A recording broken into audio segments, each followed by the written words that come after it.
Cuauhtémoc, que es experto en derecho condominal, Ujú. y nos va a platicar de todo lo que le interesa a los administradores, a los comités de vigilancia Ujú. y a toda la gente que que lleva su vida en condominio. Pues mira, Pedro, primero te comento que yo hice este libro que se llama El Condominio. ¿Okay? El Condominio lo hice ya hace tiempo, en virtud de que yo percibí que había poca cultura condominal. ¿Qué es la cultura condominal? Pues es que haya un mínimo de reglas de educación, un mínimo de reglas de convivencia. Pues la vida en comunidad siempre ha existido, pero en México se empezó a regular en los años 50 del siglo XX. Y la ley de condominio, por ejemplo, para el Distrito Federal era de tan solo 50 artículos.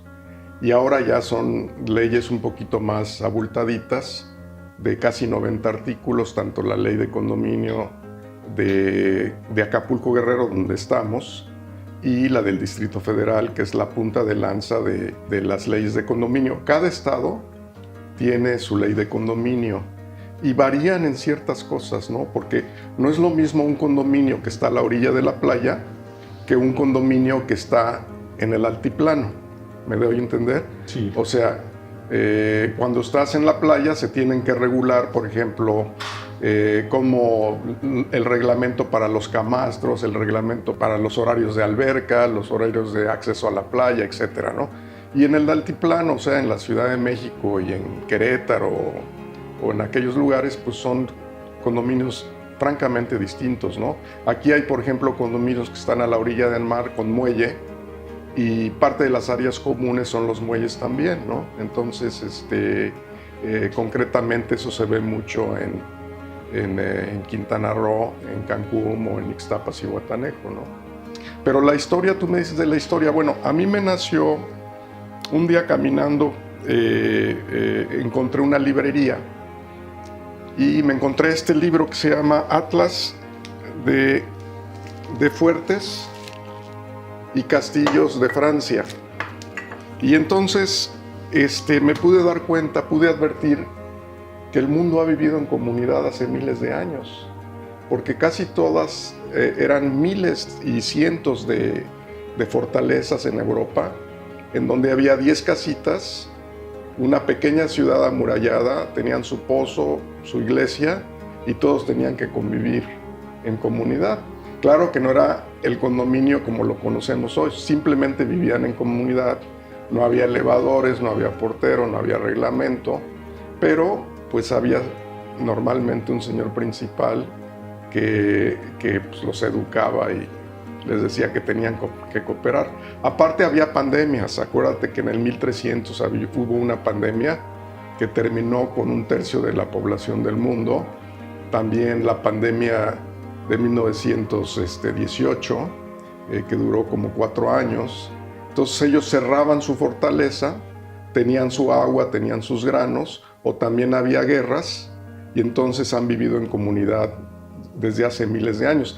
También la gente desde su origen, tú sabes que hay pinturas rupestres de hace 40,000 años, entonces si había pinturas rupestres en donde ponían paisajes adentro de una cueva y animales y todo, pues quiere decir que querían vivir en un lugar muy agradable, que era su casa, y entonces todos vivían en comunidad, pero para protegerse de las guerras o para protegerse igualmente de los animales salvajes, ¿no? Entonces, después de que me encontré este libro maravilloso, que pongo varias fotos en mis libros del condominio, ahí se da prueba fiel de que el mundo siempre ha vivido, la civilización siempre ha vivido en comunidad. Sí. Ahora, ¿de qué se trata el condominio? Pues de que haya las reglas mínimas de educación, de tolerancia, de cooperación, porque finalmente no es lo mismo vivir en tu casa que si tuvieras alberca, si tuvieras una cancha de tenis tú solo, que vivir en un edificio en donde el mantenimiento de la alberca y de la cancha de tenis, de los jardines, lo mantienen entre 20 o 40, ¿no? Entonces ya se divide alícuotamente el mantenimiento del bien inmueble. ¿Y cómo evoluciona el concepto del condominio a lo largo de ahora la modernidad? Pues fíjate que te digo, había en los 50 una pequeña ley, en la Ciudad de México estaban muy pocos condominios, aquí había uno que se llamaba Los Cocos, del arquitecto Pani, en México había el condominio Zacatecas, el condominio 300, en Insurgentes 300, fueron de los primeros que había. Y es una modalidad maravillosa porque tú eres dueño directo de tu propiedad, en forma directa, tienes el derecho, se llaman derechos reales, y lo tienes menos pleno de las áreas comunes en la proporción de tu indiviso. Por ejemplo, si hay 10 departamentos en condominio, pues eres dueño absoluto de tu propiedad directa, pero eres condueño en una 10ª parte de las áreas comunes. ¿Y qué son las áreas comunes? Pues las áreas comunes va a ser un universo en donde no se puede decir qué es de cada quien, sino que simplemente eres condueño en un 10%, asumiendo que sean esos 10 departamentos en condominio, del pasillo, de las escaleras, incluso de los muros medianeros, del drenaje, de la azotea, del estacionamiento. Entonces todos, cuando son condominios muy pequeños de 5 personas, pues entre ellos se nombra un administrador que es propietario, pero cuando ya son condominios de cierta envergadura, de 40, de 60 unidades privativas, entonces ya puede ser uno de los propietarios administrador, pero ya muchas veces contratan gerentes o alguien ya profesional, porque ya se necesita un jardinero, un alberquero, el guardia de la entrada, un recepcionista, etc. ¿Qué consejo le darías a los condóminos y a los administradores para que se conserve en buen estado el inmueble? Cada vez que se hace una asamblea, se dice que los propietarios están asociándose de manera informal. Y claro, tiene que ser una reunión en donde van a haber asuntos de interés común. ¿Por qué digo bajar al lobby a una fiesta o a un brindis? Pues eso no es una reunión de interés común, eso es una fiesta, no una reunión para ver algo que le interese al edificio, al inmueble. De manera que ya cuando hay reuniones para ver una cosa de que faltó el guardia o que se tronó la caldera o que el alberquero no vino o que hay una fuga de agua o que no hay luz, pues entonces esas ya son cosas, o que se descompuso el elevador, ya son cosas que le interesan a la comunidad, al grupo de condóminos propietarios que viven ahí. Se reúnen, entonces se están asociando. Muchas veces se dice que por el simple hecho de asociarse y de platicar algo de interés común, pues ya con eso entre ellos los acuerdos que tomen van a surtir efectos. Pero claro, es muy importante formalizarse ante notario, protocolizar su asociación civil de propietarios de las unidades condominales, porque de esa forma, si los demanda un trabajador, un alberquero o un guardia o alguien que vino a hacer un servicio, a instalar algo de internet y que dice que lo contrataron ahí, que demanda, si no se formalizan ante notario las asociaciones de condóminos, entonces van a tener un problema de eficiencia jurídica porque no van a tener personalidad jurídica para poder comparecer a resolver ese conflicto, ya sea en tribunales o en las procuradurías sociales de los distintos estados. Dame la diferencia, por favor, entre lo que sería propiedad privada y copropiedad. El condominio es la combinación de la propiedad directa, Pedro, o sea, eres dueño de tu unidad privativa y eres condueño o copropietario de las áreas comunes. Combinando la propiedad directa con la copropiedad, nace la tercera modalidad de ostentar la propiedad, que es el régimen en condominio. Pero el régimen en condominio se tiene que constituir con una declaración unilateral de voluntad. La copropiedad se divide, por ejemplo, cuando 2 o más personas ostentan la propiedad de un inmueble. Por ejemplo, hay unos autores, Planiol y Ripert, que son franceses, que hablan de que se puede constituir en copropiedad cuando 2 o más personas tienen el dominio de la cosa, pero puede ser 3 o pueden ser 4 o puede ser 5, y ellos hablan de que puede ser son copropietarios en una tercera parte, en una cuarta parte, en una quinta parte, en una sexta parte. Entonces, de manera que son copropietarios, pero de un universo. Hablando de la copropiedad per se, es un universo, no se sabe si eres copropietario de esa columna, de esta parte del piso, sino que todos son copropietarios del universo del inmueble. Y luego, ¿cómo termina la copropiedad? Pues con la división de la cosa común. Cuando ya, asumiendo que un padre de familia hace un edificio para sus hijos de 4 departamentos, él va a ser el dueño, pero quiso meter en la escritura a sus 3 hijos, y resulta que entonces lo que hay que hacer es hacer la división de la cosa común, constituir el régimen en condominio y escriturarle a cada hijo una unidad privativa. Y así termina la copropiedad. Nada más resta la copropiedad, pero en las áreas comunes. O sea, la copropiedad termina con la división de la cosa común.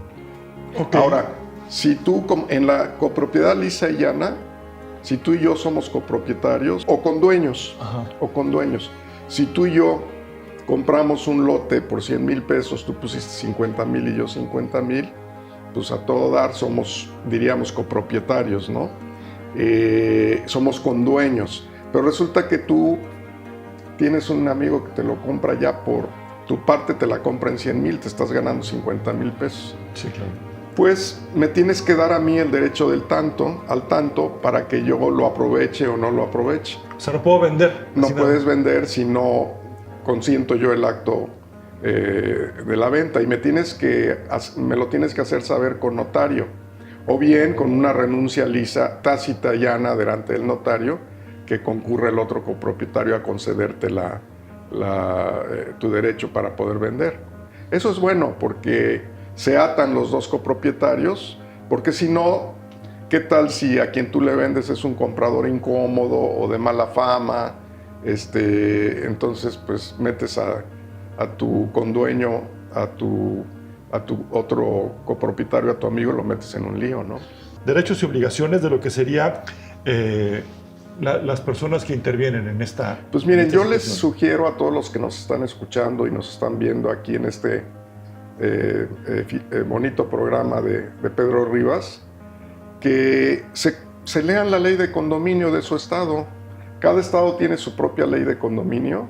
Ahora ya con toda facilidad se baja del internet y no tienen más de 100 artículos. Entonces, para el caso del Distrito Federal también es importante leer la ley de la Procuraduría Social, porque la Procuraduría Social tiene 3 vertientes. Concilia, primero mediante la amigable composición trata de arreglar los asuntos vecinales, pero también está autorizada a hacer arbitraje. ¿Qué es el arbitraje? Que las dos partes en el conflicto vecinal firman un convenio y se atienen al árbitro que les van a imponer, y toman la resolución de ese árbitro, de ese mediador, como cosa juzgada, y ya no pueden posteriormente ir a otra instancia, ¿no? Porque ya se obligaron de que van a acatar la resolución del árbitro. Por último, también, pues, la Procuraduría Social tiene otra función también, a veces, de ser fedatario. Cuando no concurre un notario a una asamblea de condóminos, a veces la Procuraduría Social manda un representante, y hay algunos actos jurídicos de carácter registrales, administrativos, que inscribe también la Procuraduría Social de carácter dentro del derecho condominal. Entonces léanse ustedes, amigos, no solo la ley de condominio local, los que viven en México, la ley de la Procuraduría Social, y también hay un reglamento de esa Procuraduría, que es donde se dilucida cómo se hace el procedimiento, cómo se lleva a cabo el proceso. Ahí entran los administradores, esos son los que tienen que estar bien empapados de esta información, y sobre todo con gente experta como tú. La verdad, para mí es un honor estar aquí aprendiendo, porque ahorita precisamente estuve viendo algunos problemas de X, no vamos a decir nombres, pero hay problemas muy fuertes en muchos condominios. Bueno, es que De entrada, la ley dice que el administrador de origen que pone normalmente el desarrollador tiene que tomar un curso para poder ser administrador. Porque ya no es de que dices que eres buen administrador y todo. No, tienes que tomar un curso, porque es una responsabilidad.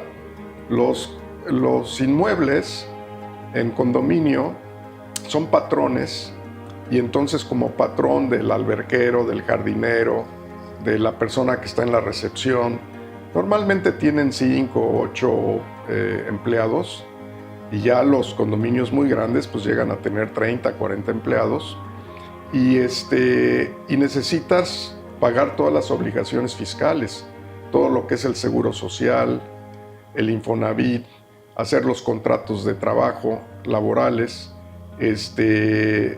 todas las obligaciones de carácter laboral, pagar impuestos, darse de alta, por ejemplo.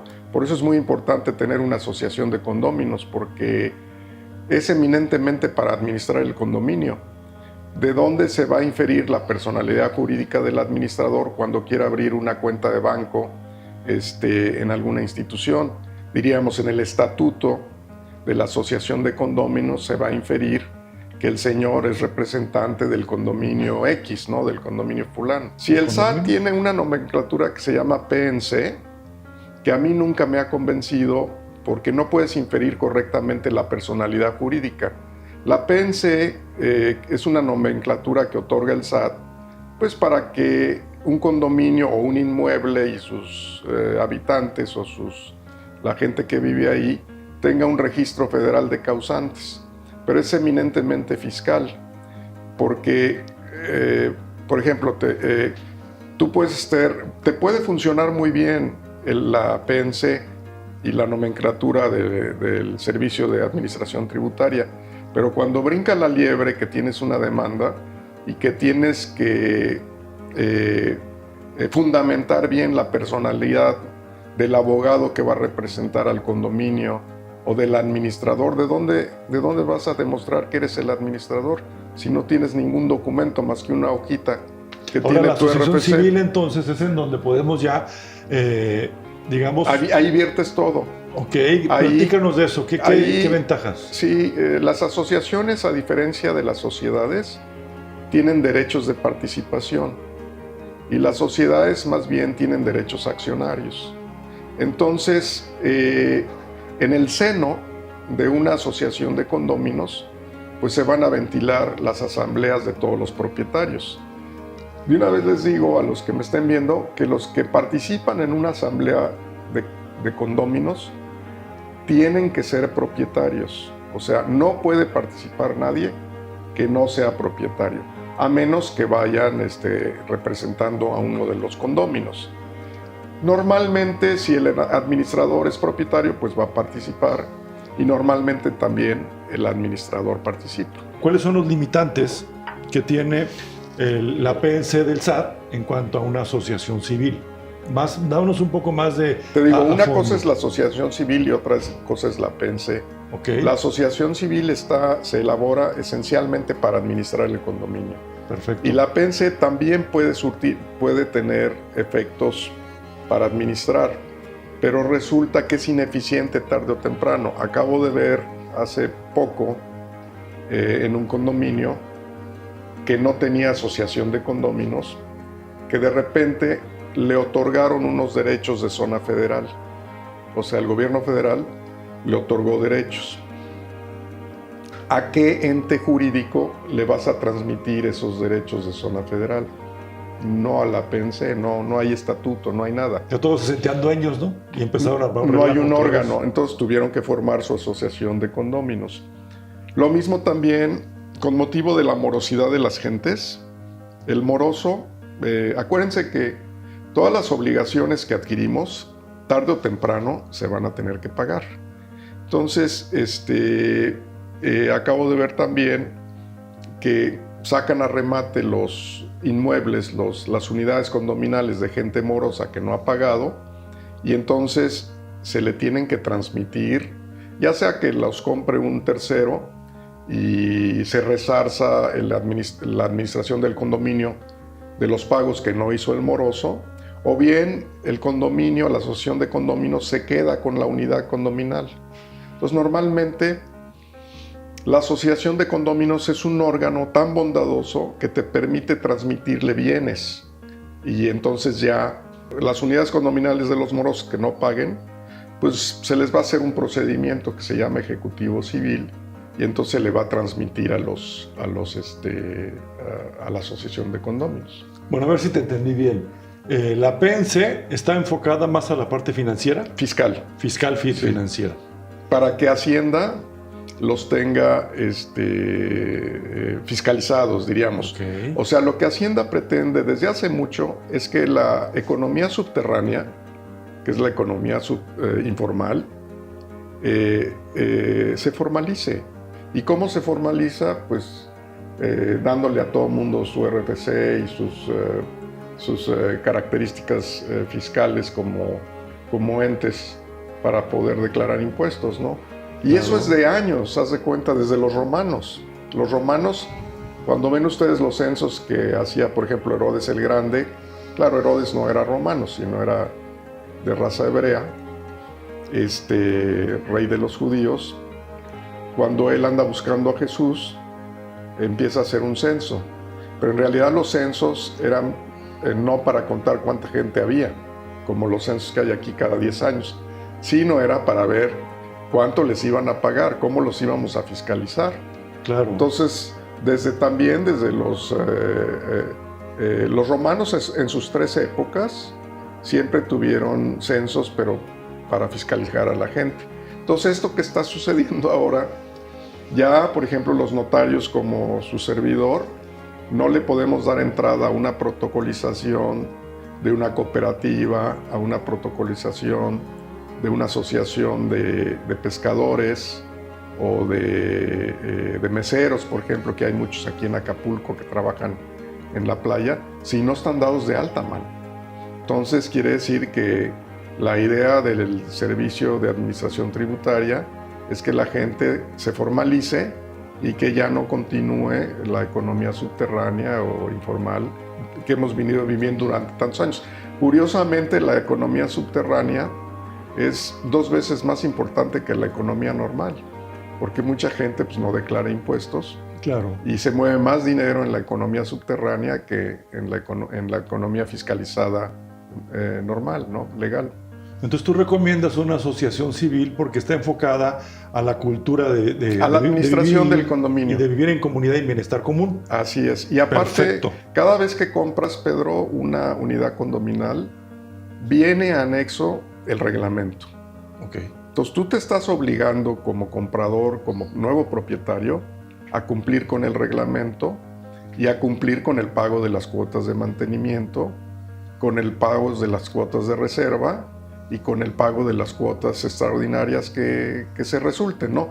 Porque si un elevador se descompone, después de 10 años, pues entre los 40 condóminos tienen que poner cada quien sus 50,000 pesitos para comprar un elevador de 2 millones o lo que tú quieras, ¿no? Vamos a suponer que estamos en el condominio, yo pagué una cantidad fructuosa por vivir en un bienestar con ciertas personas y de repente resulta que mi vecino ya rentó su condominio y llegan a quedarse un fin de semana a hacer una fiesta y traen hasta mascotas, por ejemplo.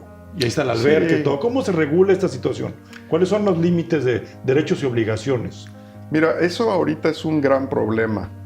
Porque haz de cuenta que tú compras un bien en Acapulco con gran esfuerzo para tener una segunda casa de vacaciones con tu familia. Y de repente estás ahí en tu condominio y llegan a un departamento en donde nada más caben 6 personas, llegan 12. Y como San Bernardo, ¿no? Ahí en la alberca. Sí, pero no solo eso, sino que llegan a rentar 3 días. Claro, claro. Vamos a decir que a ti te costó 5 millones de pesos tu departamento, pero hay gentes que pues pagan 2,000 pesos la noche y están disfrutando de un inmueble que vale mucho dinero, ¿no? Las famosas aplicaciones de hoy en día. El Airbnb, ¿no? Sí, sí, claro. Entonces resulta que ese no es el problema es que luego es una concurrencia desigual en educación. Porque hay gente muy humilde, muy correcta y muy educada. Pero hay gente también humilde que a veces no lo es. Entonces, a veces se les pasan las copas, mano, y tú estás con tu señora esposa y con tus hijas, y están ahí viendo a tus hijas y todo, y son gentes que ni son propietarios del condominio y que se van a ir en 2 días. O hay diferencias de educación, simplemente. Hay diferencias de educación. Claro. O sea, diríamos que es una concurrencia muy desigual.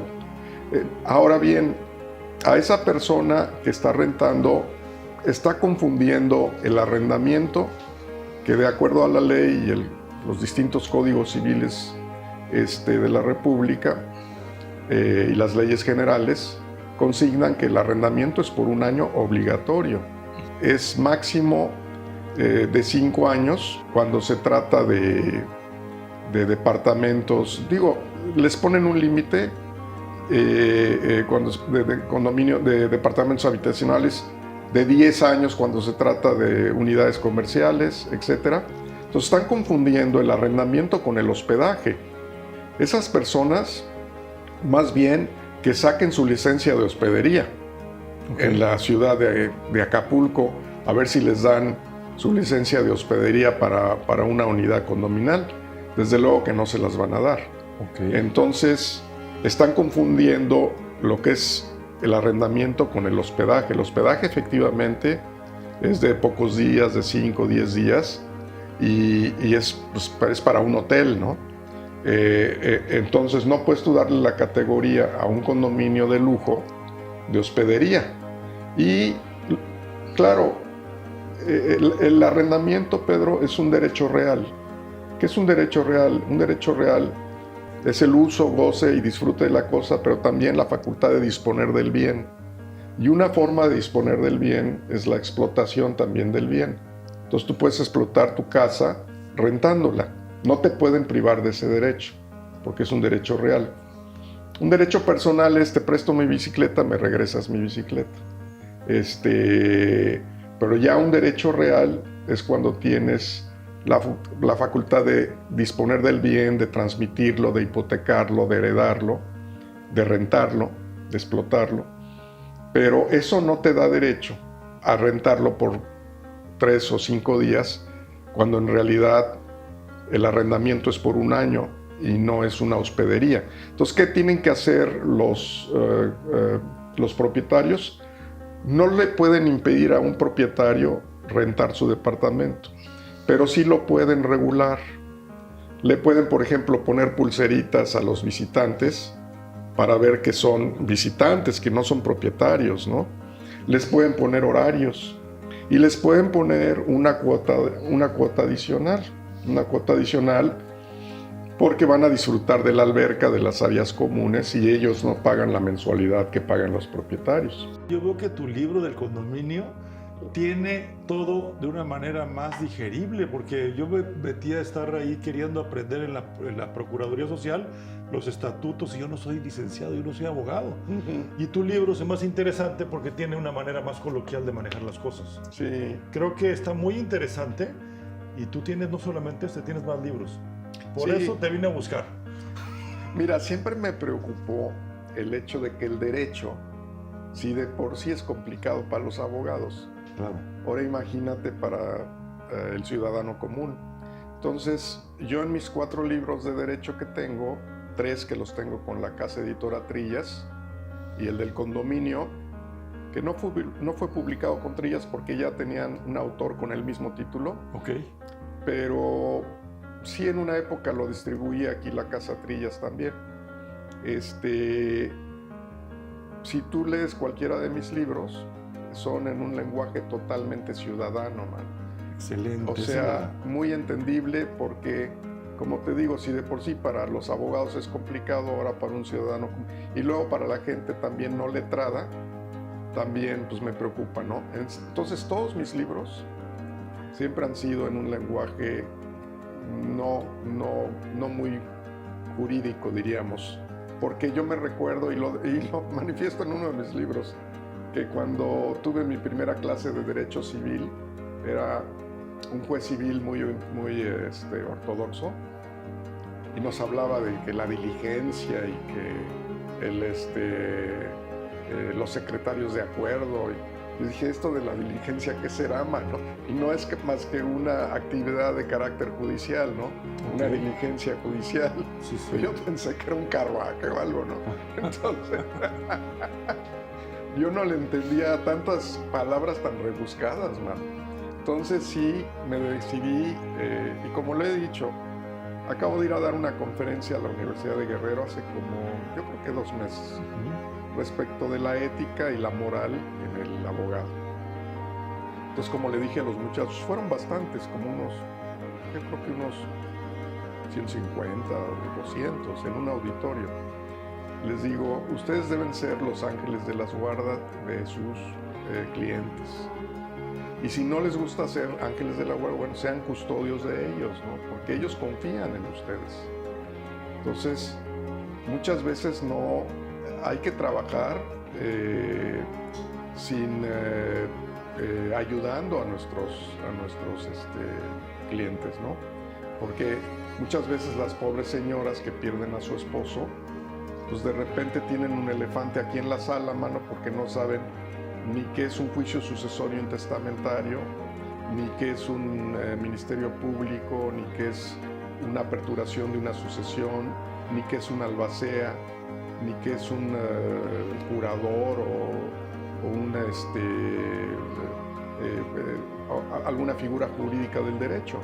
Entonces te digo, eso a mí me duele mucho porque precisamente esa disposición testamentaria, el testamento, es muy importante que la hagan todos, sobre todo cuando hay bienes, porque la gente que muere intestado, pues ahorita un juicio de cualquier abogado que les lleve un juicio de un intestado, pues llega a costar 30,000 pesos, 40,000 pesos, solo para que el juez diga quiénes son los herederos, si es que no hay disputas. Claro. En cambio, si las personas hacen su disposición testamentaria, ya dejan dicho para quién van a ser sus bienes.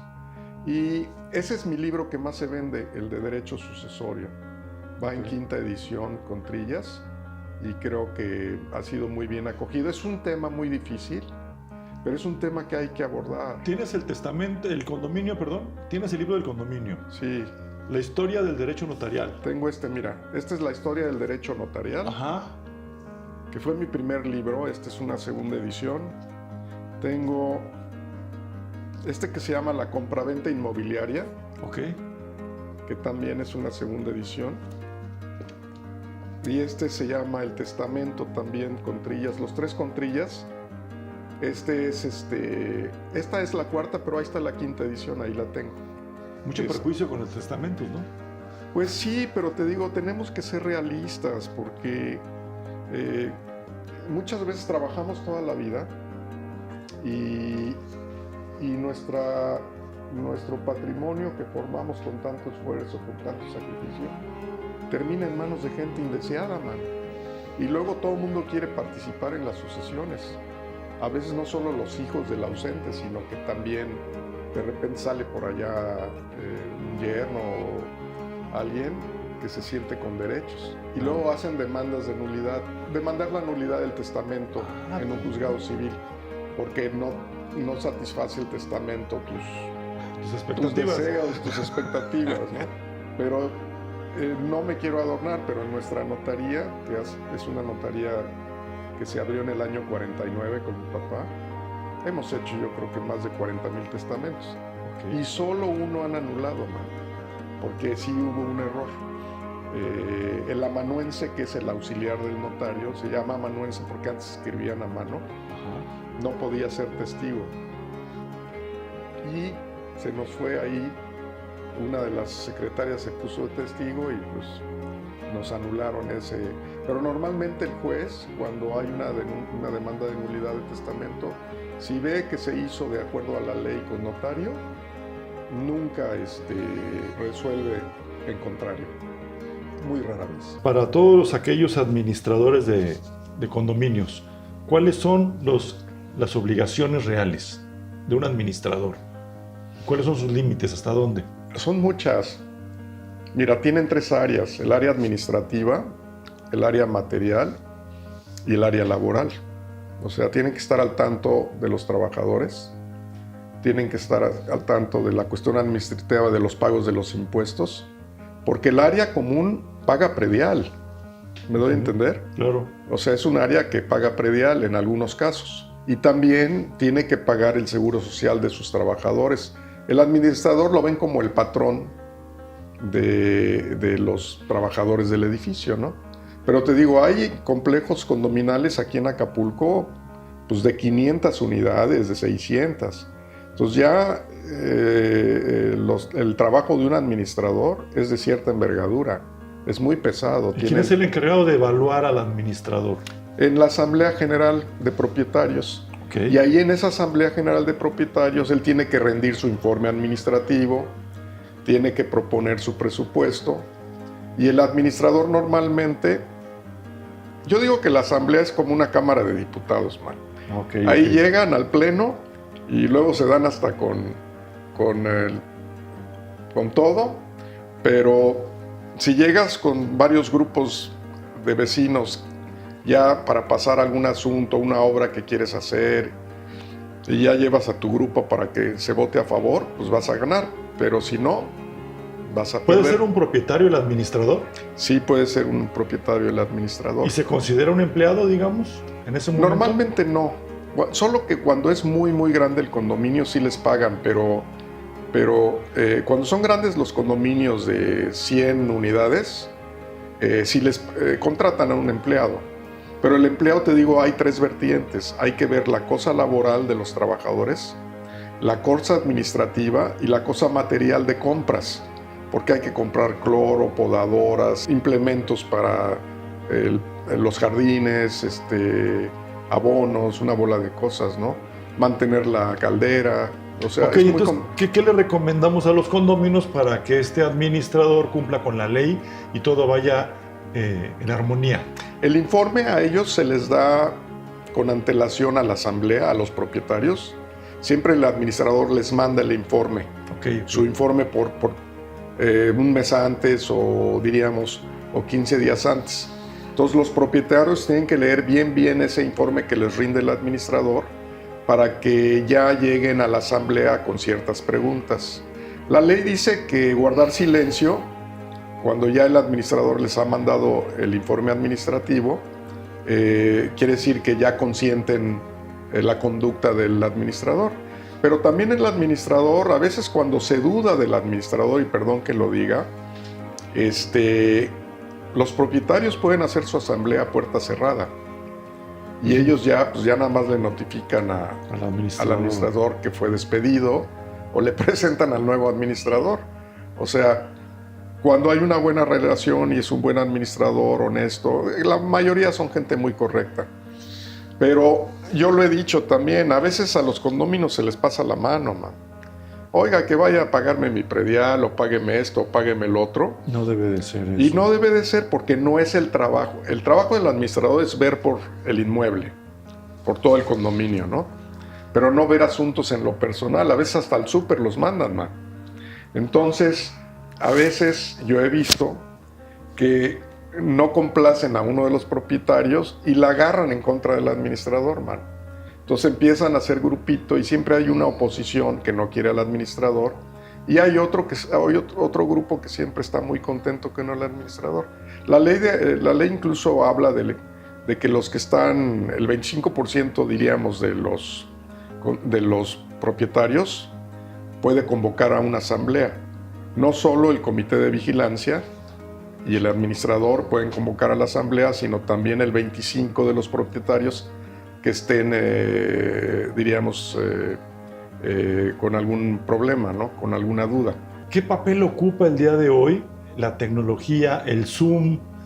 Porque he visto problemas muy serios en condominios en donde difaman al administrador y empiezan a decir incluso que le levantan falsos al administrador. Sí. Y como tú estás diciendo claramente ahorita, un porcentaje siempre va a estar en contra del administrador. Sí. Y entonces, ¿crees que haya que hacer cambios actualmente? Porque ya ahorita cualquiera puede publicar una serie de cosas que ni siquiera son reales. del comité de vigilancia, de los propietarios. Si hay difamación, o sea, si hay una difamación seria, va a tener consecuencias legales. Ok. Sí, el daño moral.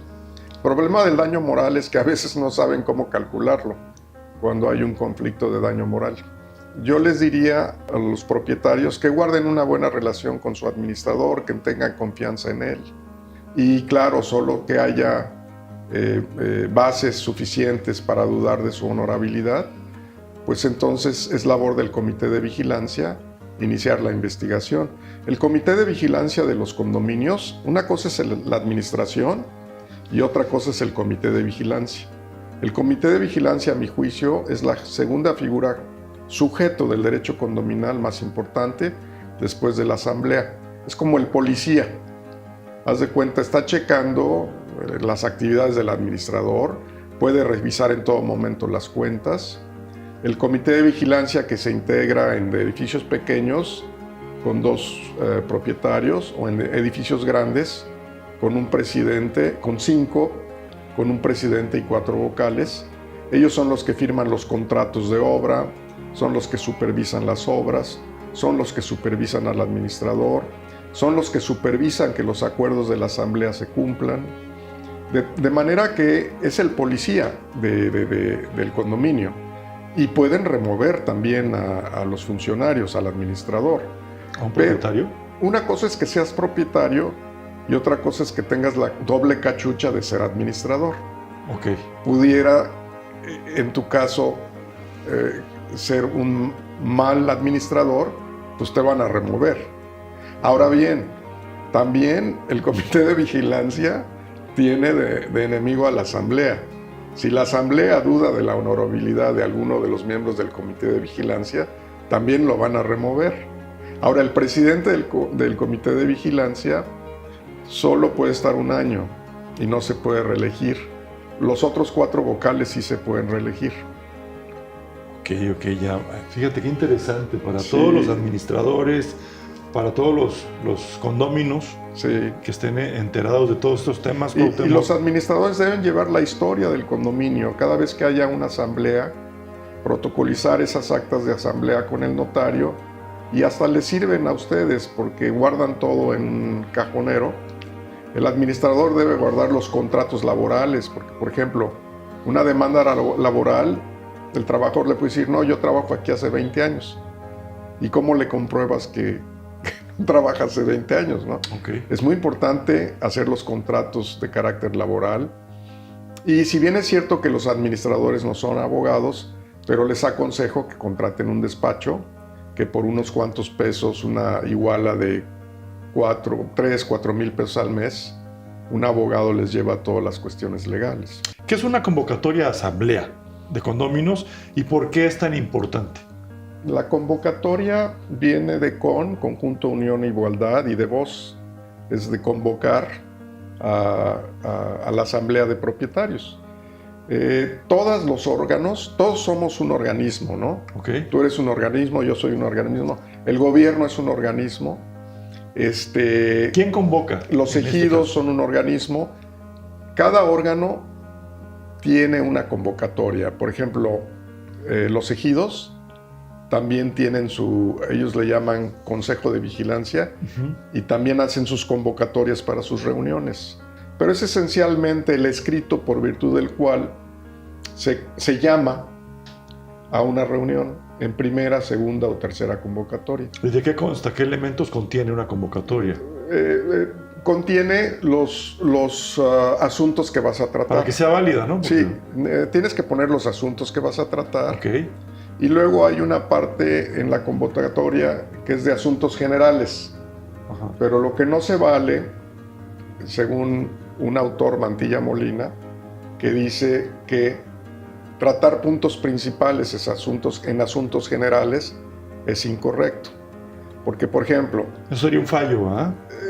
Es no ético. Okay. Porque haz de cuenta, tú puedes, si uno de los puntos generales es aprobación o no aprobación de la contratación de un nuevo administrador. Resulta que ocultas en temas principales ese tema y lo metes en asuntos generales. Y ya a mí ya me pasó una vez que se llevó a cabo la asamblea y en asuntos generales, mano, de repente se paró un señor, no, pues a mí me parece que él ya no debe de estar, porque ya ha estado muchos años, y pido que voten. Y total, que votan y que lo quitan, mano, al administrador. Y pues él no se esperaba que en puntos generales ya se habían tratado los puntos principales, que esencialmente es la lectura del informe administrativo, la lectura del informe de obras, de asuntos materiales. Cosas más, cosas menos. Es como, te digo que es como una cámara, es el presupuesto de egresos y la ley de ingresos, ¿no? O sea, hacen su presupuesto de egresos, hacen una propuesta de cuánto debe ser la cuota de mantenimiento y también un cálculo de todos los ingresos que va a tener el condominio para llegar a un estado financiero, ¿no? Entonces, es bastante el trabajo de un administrador. Y la gran mayoría es gente muy correcta, es gente muy especializada ya en el tema. Y ahora se ha dado que hay empresas dedicadas exclusivamente a administrar condominios. Okay. ¿Cómo se notifica a los condominios? La convocatoria la puedes poner en las áreas públicas. Cada ley es distinta y el reglamento del condominio es la que te dice cómo debes de convocar. Normalmente se convoca, cada condominio ya sabe que cada año tiene su asamblea general. La ley habla que puedes tener más de dos como mínimo, asambleas generales ordinarias. Si es muy grande el condominio, ¿cómo se maneja eso?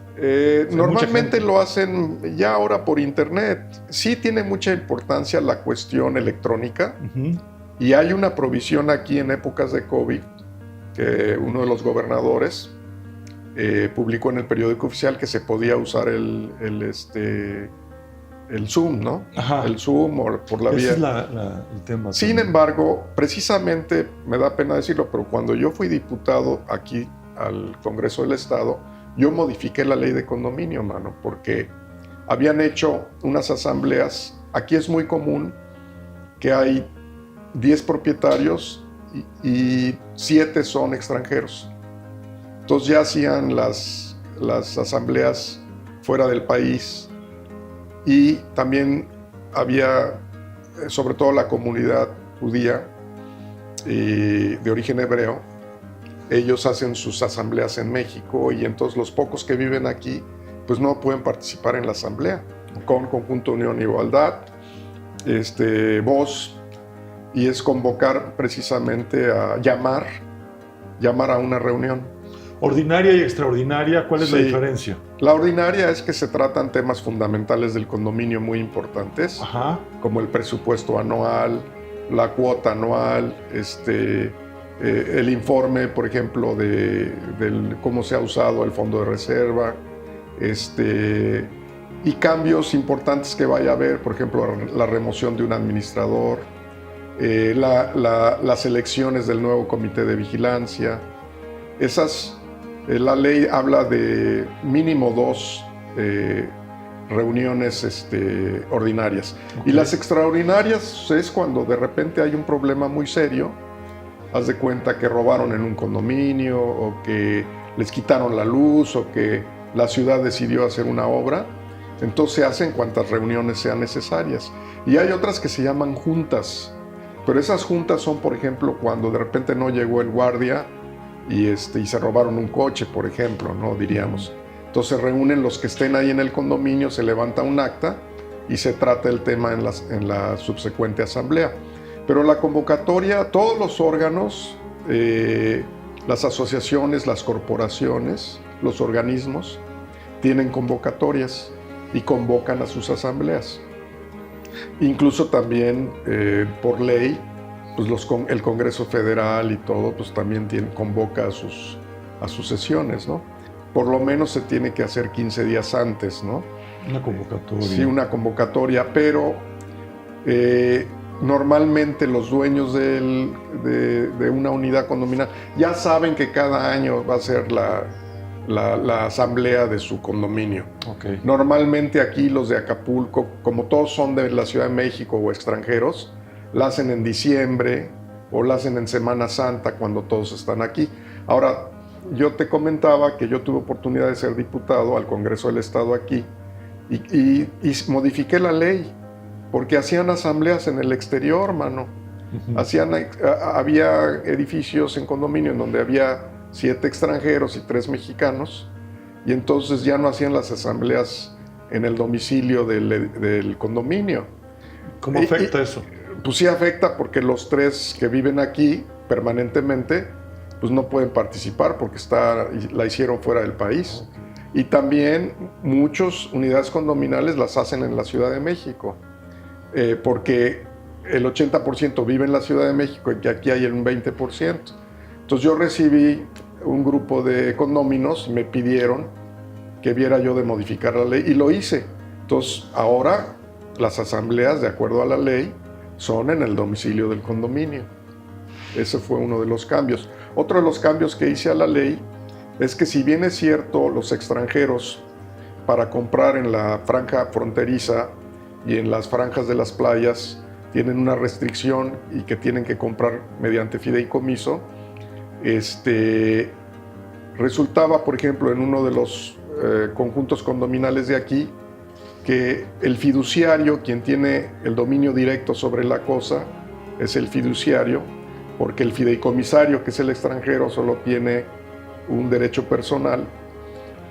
Pues el fiduciario decidía las votaciones, man, porque había 300 fideicomisos a nombre de un banco. Entonces, también modifiqué la ley en el sentido de que el fideicomisario, o sea, el extranjero, que si bien es cierto no tiene un derecho real, para efectos de la asamblea puede votar porque es el que vive ahí. Entonces también esa fue una de las modificaciones de la ley. Claro, tenía que ser un fideicomisario en primer lugar, no en segundo lugar, porque en segundo lugar tienes un derecho todavía subjetivo, ¿no? ¿Qué es un ecosistema costero o marítimo federal, Cuauhtémoc? Para todos los administradores y para todos los condóminos, presidentes de condominios, pues tenemos aquí a don Cuauhtémoc, que es pues mira, ¿quién experto. puede dudar, Pedro, de que hemos echado a perder el mundo? Cada día tenemos menos mundo, cada día tenemos menos playa, cada día tenemos menos bosques. Y a mí me da mucha tristeza cuando yo era joven, que vivía en el sur de la Ciudad de México. Me gustaba mucho ir a la Jusco. Y un día regresé a una cañada que me gustaba mucho y ya era un basurero, man. Entonces me dio tanta tristeza. Y obviamente México tiene leyes de avanzada en materia de medio ambiente, de ecología. Hay una ley de medio ambiente y también hay una ley reglamentaria. Y por lo que toca a las acometidas de desagües, también hay un reglamento de desagües hacia la zona federal, hacia los vasos lagunares, hacia las colindancias de los ríos. Contaminación. Sí, entonces aquí hay condominios, por ejemplo, que están muy cerca del mar. Entonces todos esos condominios están regulados por normas muy, diríamos, importantes, que sí refuerzan el cumplimiento de que haya las famosas plantas tratadoras de agua, ¿no? Entonces no está permitido de repente que estás en tu condominio y que echen el desagüe al mar. Hay reglas. Ahora, por lo que toca a la zona federal, como yo te decía, no es lo mismo un reglamento de un condominio que está en zona federal. La zona federal está considerada desde donde rompe la ola 20 metros, patrimonio de la nación, ¿no? Porque acuérdate que en México tenemos la teoría hobbesiana de Thomas Hobbes, que dice que de origen la propiedad de la tierra es del Estado y que luego el Estado ya la puede transmitir a los particulares. De manera que en todo momento el Estado puede retrotraer a su estado original alguna propiedad o el subsuelo. Es el caso de la expropiación. Si hay algún predio que es de interés común o interés de la nación, se puede revertir al Estado, porque de acuerdo a la Constitución el dueño original del subsuelo, de la tierra, de la propiedad, es el Estado. Entonces, tomando en cuenta a la zona federal marítima, aquí pues las playas son públicas, de manera que la zona federal marítima son los 20 metros desde donde rompe la ola hacia adentro, y ahí te pueden dar lo que es una concesión, lo que es una autorización y lo que es un permiso. ¿Y hay impuestos para esto? Sí, pagas derechos. Okay. Derechos por concesión. Pero de una vez les digo a los que me estén escuchando, el tener un frente de playa no quiere decir que en automático tienen el primer derecho para tener los derechos de concesión.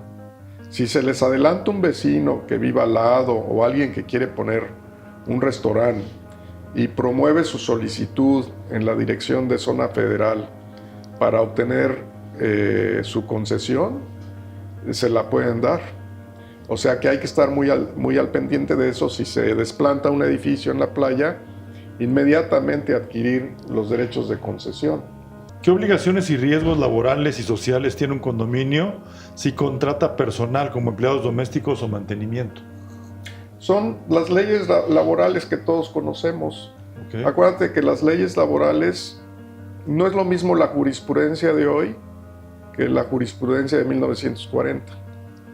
La Constitución del 17 creaba de forma muy moderna las juntas de conciliación y arbitraje, que fueron muy efectivas durante 100 y tantos años, porque antes de la Revolución todavía se le daba trabajo a los niños, y había muchos abusos, los obreros tenían que comprar en las tiendas de raya, pero después de la Constitución del 17 se establecen derechos inalienables de dignidad del hombre, de respeto, y resulta que se crean esas juntas de conciliación y arbitraje en donde son, como lo dice, hay un presidente que emite laudos, no se llaman sentencias, son laudos. Pero ahora, como somos socios de los Estados Unidos de América y de Canadá, por eso te digo que la jurisprudencia y las leyes se van modificando. Ya todas las leyes laborales cambiaron. Lo que antes tomaba 3, 5 años llevar un juicio laboral y que podías perder hasta tu casa, ahorita con las modificaciones que ha habido en la ley es en 1 o 2 audiencias y en 10 días ya estás fuera del procedimiento. ¿Pero por qué se hizo esa modificación? Pues porque obviamente tú que vives en Querétaro y que ahí, por ejemplo, hay mucha industria de la aviación que hacen partes para todas las compañías de aviación, para los aviones, pues no van a estar sujetos a que los demande un trabajador y tener un pleito de 3 o 5 años y que les quiten la fábrica. Ya se tuvo que modificar la ley laboral y si es posible en una audiencia y si no en 2 audiencias, se llega a un acuerdo y se le paga de acuerdo a la ley. No quiere decir que tus derechos laborales se modificaron, simplemente se agilizó el proceso. Ya no es el procedimiento, el procedimiento, diríamos, procesal de antes, sino ya es más ágil. Lo mismo en los juzgados contenciosos administrativos. A mí acabo de demandar hace como un año por una cosa de luz a la Comisión Federal de Electricidad, y el juzgador me llevó todo mi juicio por Zoom. O sea, todo se ha modernizado. Claro.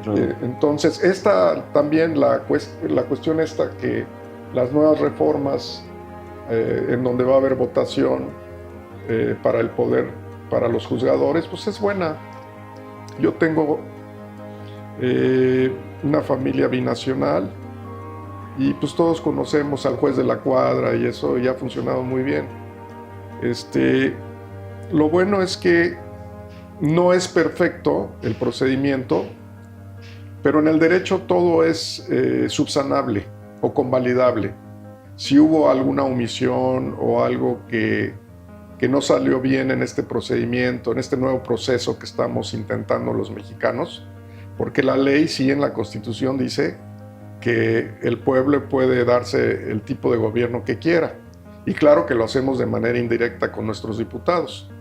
Entonces el pueblo decidió que se va a votar por los juzgadores, por los ministros de la Corte, por los magistrados de los distintos tribunales y por los jueces locales. Entonces eso es muy bueno.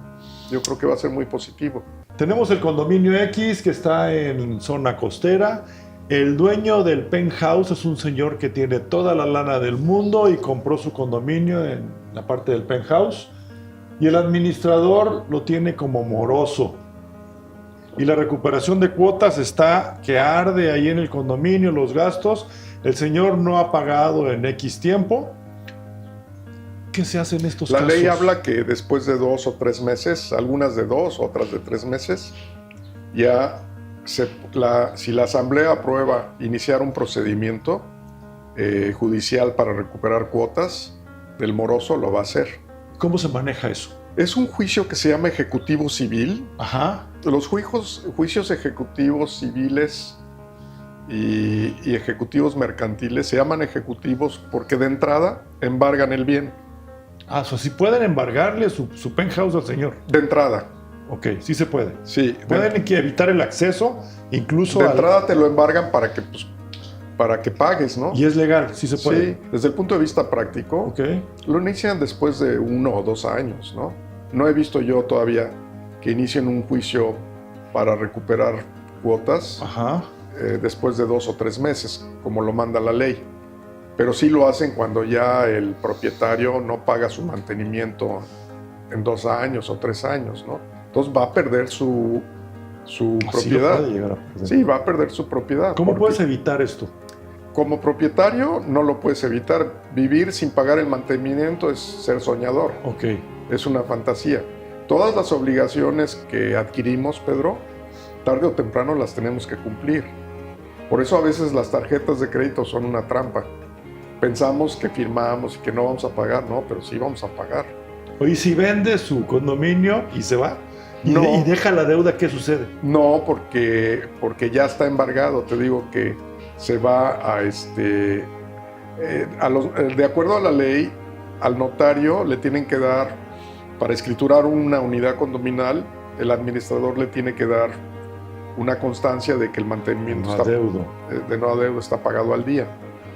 Entonces, en ese juicio ejecutivo civil, se demanda al moroso, se saca remate el bien y la asociación de condóminos, por eso es importante que esté formada jurídicamente, se queda con el bien o se vende a un tercero y lo que reste, la deuda, se cubre la deuda, ¿no? Con lo que se haya vendido el bien. Ok, y diferencias. Yo lo explico muy bien en un capítulo completo. Ajá. Porque ¿Cuál de los libros? En el del condominio. Ok. Sí.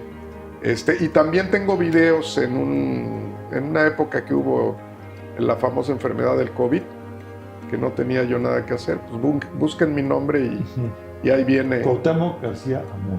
Cuauhtémoc García Amor. En el video número 7, ahí está todo porque es muy complicado, porque tienes que buscar la escritura original del régimen, la escritura con que adquiere el señor, que de acuerdo a la ley está adjunto el reglamento y de acuerdo a la ley lleva aparejado una obligación. Ese reglamento, estás obligando cuando compraste a pagar tu mantenimiento. Y es el administrador el responsable de que no vaya. Hay un momento en el que si no hay proceso judicial, hay un momento en el que sí puede vender. Si se va. Puede vender de manera, diríamos, torcida. Ajá. O de manera ¿Y irregular. el nuevo propietario qué le sucede? Pues ¿Adquiere la deuda? Ah, claro. Sí. Por no haberse. Se va a subrogar a las obligaciones. Si no la adquiere, le resta el derecho de repetición, diríamos, de demandar a quien lo defraudó, porque le vendieron algo que tenía un gravamen, ¿no? No puede tener acceso a ciertas áreas que por ese adeudo. No, va a tener, ya sea él o el que le vendió, va a tener que pagar. Okay. No hay forma. O sea, no hay forma. Pero por eso te digo, se llama juicio ejecutivo civil, porque de entrada metes la demanda y te traban el embargo y entonces ya empezamos a platicar o a llegar al arreglo. Si no se llega al arreglo, se sacan al moneda remate y punto. Cuauhtémoc, ¿quieres agregar algo más? Creo que estoy muy agradecido porque está muy completo todo lo que me dijiste en este corto tiempo. Nos has dado un amplio contexto acerca del condominio. A mí como comunicólogo, a administradores, a condóminos, a comités de vigilancia, y te felicito porque conoces mucho de esto, ¿eh? Y creo que tienes la capacidad de resolver ciertos problemas, porque te he visto que a veces la gente cree que se resuelve a base de más violencia, más pleitos y más controversias, y con una calma les dices, pues la manera de resolver. Hay que hacerlo de esta forma, ¿no? Hay que hacerlo, estas son las vías, Sí. de una manera muy tranquila. Y pues yo te agradezco que me hayas recibido aquí en tu suite. Gracias. Y ¿quieres agregar algo más para algunos consejos, algo más que quieras? No, bueno, en alguna ocasión, si esto tiene repercusión, hablar con a los diputados locales de cada estado que estén muy atentos a que hagan las reformas necesarias para que siga creciendo de buena forma la cultura condominal. Hay mucha cultura condominal que se lleva bien este tipo de propiedad que se vive en comunidad en los edificios, diríamos, de lujo. Pero, por ejemplo, los edificios, diríamos, de Infonavit y los edificios en condominio de carácter, diríamos, social, el problema es que cada quien hace lo que quiere. Claro. Y no sé si has visto que a veces para poner su coche, ponen una jaula o claro. invade las áreas comunes. Entonces, pues sí necesita haber mucha cultura condominal, porque el tomar un área común es despojo de los otros copropietarios y es un procedimiento, diríamos, penal, en donde pueden incurrir en una responsabilidad muy seria. ¿Y es igual en toda la República Mexicana? En toda la República. Sí, por eso te digo, es muy importante que crezca la cultura condominal. Okay. Porque tarde o temprano, amigos, todos vamos a vivir en condominio. Perfecto. Ok, pues muchísimas gracias, Cuauhtémoc, por tu tiempo, valiosísimo para mí, por esta gran oportunidad que me das de compartir contigo y compartir con toda la gente del rubro de los condominios, administradores, comités de vigilancia. Pues ya lo saben, aquí un doctor en leyes, don Cuauhtémoc García Amor.